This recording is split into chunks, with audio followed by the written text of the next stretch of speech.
Hey, welcome to another minisode. Today we're going to be talking about disruptors, which are pretty standard and pretty good weapon throughout the Star Trek universe, to be honest. So as we're going into it, I'll show you everything, but let's get started. So as you can see, you've got the standard disruptor beam arrays. These you can just pick up anywhere. You can craft these. Certainly not an issue. So with regards to them. So if you have a look down on the screen here, you've got a 250-degree target arc, which is very standard for all your beams. It's all going to be the same unless they are a special variety of beam, such as the Omnis or the Duals. The damage and DPS is actually going to vary between all of the ones that I have here because the stats aren't actually the same. So they all have different abilities, so the damage is going to be weaker on some, stronger on the other. They have a minus 9.1 weapon drain on your power subsystems, which is pretty normal. You know, that's nothing special.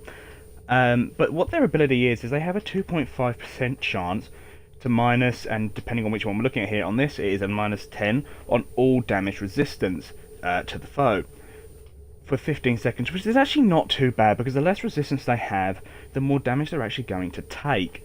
So that's not actually a bad little ability to have, especially if you equip your abilities with stuff like shield penetration, where a good percentage of your weaponry, especially if you have all the perks, will actually go straight through the shields.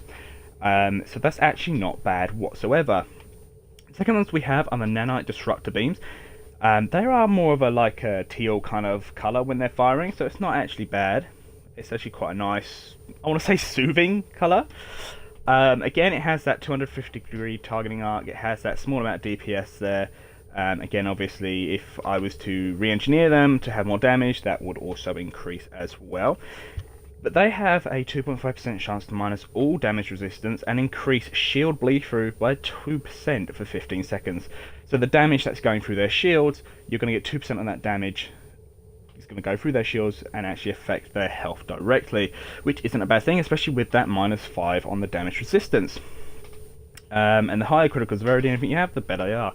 These are actually my favourite, and these are, in my opinion, and it even may be factual, I believe these are actually the best disruptors that you can really get hold of. If you're using a disruptor build, you can actually just mix and match the disruptors, but they have the 250-degree targeting arc. These ones have a DPS of 1074.5. They are actually also a higher level as well. Then minus 9.1 weapon drain, which is fine. But what makes me believe that they are actually the better versions is you actually have a 2.5% chance to minus 20 disruptor resistance rating for 30 seconds and stacks up to 5 times. So you can actually minus 100 points of their resistance, which is not bad at all, especially if you're using shield penetration again. It can go straight through. And that's going to bulk out a lot of damage. It really is going to do a lot.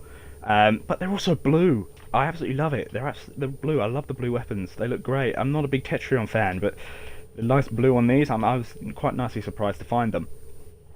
You can find all of these on the, other than the reward ones, the reputation ones, you can find them all on the exchange. At pretty competitive prices, I'm afraid. They are a little bit higher, so you're better off the standard ones just crafting them. So we have your Krieger wave disruptor beams here. These aren't my favourite, mainly because of the ability. They have the same abilities down there with regards to DPS, weapon drain, etc, etc. But they have a 2.5 2-self chance of plus 25 drain and control expertise, which is pretty good, perhaps if you are actually using a science build. But if you're looking for that drain expertise, Polaron is going to be the best option for you. So in my opinion, I don't actually like these two great, but they are a phaser colour. So I mean, that's pretty nice, isn't it? Nice little bit of orange there. So the next one we have is a sensor-linked disruptor beam. These are from the Discovery lockbox. But again, you can find them all on the exchange. They give a plus 5 starship defense maneuvering and a plus 5 weapon amplification. I will get my words out. Which improves your critical hit severity, which is a pretty nice little ability to actually have, because you want to have a certain amount of severity and a certain amount of critical hit chance, otherwise you're going to be doing absolute nailed. Has basically the exact same stuff all going down there, but however it does not have that 2.5% chance to trigger resistance loss, which in my opinion isn't too great, to be honest. That's just my opinion on it, and I think with the abilities of the others, the less resistance, the more damage you're going to be doing in the long run. We have the Nausicaan Disruptor Beam next, which is a mission reward, I believe. I may be confused, I got it so long ago, I really can't remember. What it has here, and it has quite a big lot of ability because you've also got a part set there as well, but it has a 2.5% chance on hold 898.8 disruptor damage per second for 5 seconds with Nausicaan weaponry augmentation set bonus. So that is obviously all the set bonus that's down there. But to target, it does -2 to all subsystems power, to self 2 to all subsystems power, so +2 to all your subsystems. To target, 2.5% chance to -10 all damage resistance for 15 seconds. So that's the basic standard ability that you have there for the disruptors anyway. But as you can see on the sets here, you have those sets right there. So the net gains 855 disruptor damage every 1 second for 5 seconds.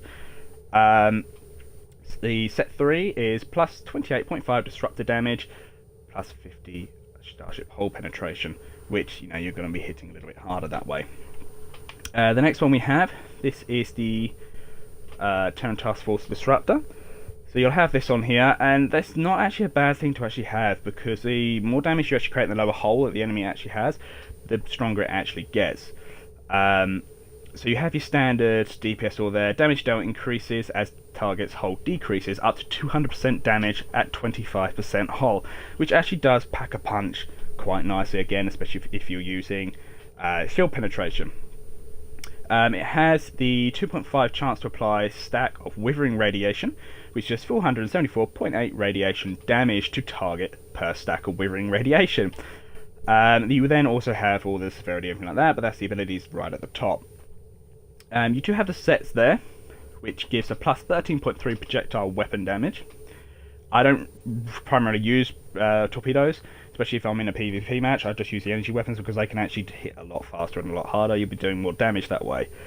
There are builds which do use them, such as torpedo boats, but that's another day. So the secondary torpedo launchers to self for 20 seconds. Launching a torpedo launches an additional basic torpedo of a similar type of impact.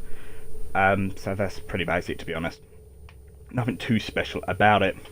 So next we have is a Saboteurs Disruptor Beam. This can be found on the Lobby store. So it does mean you do have to unlock, unfortunately, a few boxes to actually be able to get it, to get the crystals. 250 degree targeting arc, damage 1005.1 DPS, minus 9.1 again. Firing cycles applies 1 stack of Krieger Wave Thermal Reservoir. At 10 stacks, increases all subsystem powers by 10, which is not actually too bad at all, but it is only for 10 seconds. To self, 5% chance for plus 30 drain and control expertise for 12 seconds. Again, if you're wanting to punch damage in, drain isn't really much of an issue that you want to be going for. You do have the sets there with plus 20 starship control expertise and plus 20 starship drain expertise. That's the second set. And the set is a high yield Saboteurs delivery vehicle. It is rigged with a time delayed explosive. That doesn't really bother me. I never use torpedoes in a competitive match anyway, just because it's not that effective in my opinion. So this is an omnidirectional beam, which gives a 360 degree targeting arc. It has 979.9 DPS, the same weapon drain cost, and gives that minus that 2.5 chance to do the minus 10 all damage resistance. So that's just a basic one that you can actually craft. That's nothing special. This is the Sensorlink Omnidirectional Disruptor Beam, which actually comes with the Discovery lockboxes again. And it does have those basic abilities again, just there, the same as the standard Disruptor Beam. This is the House of Mortot Disruptor 360 degree energy weapon, which gives, it's actually quite a low DPS, especially with having 2 times damage on there. 884.5 DPS, the same weapon cost, and does all that has a 2.5% chance to minus 10 all damage resistance. The sets that we have down there is 2.5% critical chance and plus 15 accuracy, which is fantastic because you want to be hitting those shots, and the critical chance, the more critical hits you can create, the more damage you're going to be doing, obviously. And then you have the special torpedo modes, gain prot, everything that's all there. So that's not really relevant to what it is. There are actually more disruptors, but unfortunately I actually don't have hold of them at the moment, such as the Alauchi disruptors, which are a yellow. So they are there, but I don't actually have hold of them, so I can't actually comment on them at the moment because I have never actually used them. What I'm going to do at the end of this video, if you have a look, if you're looking it up on YouTube, under the British Gamer Guys, you will find there will be a visual test popping up, or Disruptor visuals popping up, shortly after this video is going to be uploaded. So I'm going to have a look at all that, but that is basically it for the Disruptors. They hit hard. They have that damage resistance reduction, which is absolutely fantastic. Really good, especially in PvP matches, as well as anti-potion being another really good one to be using, but that'll be on another video. But if you have enjoyed this video, please obviously leave a like, subscribe. If you're watching it on Twitch Live, then give us a follow. Don't hurt. And I will hope to speak to you all later. Bye.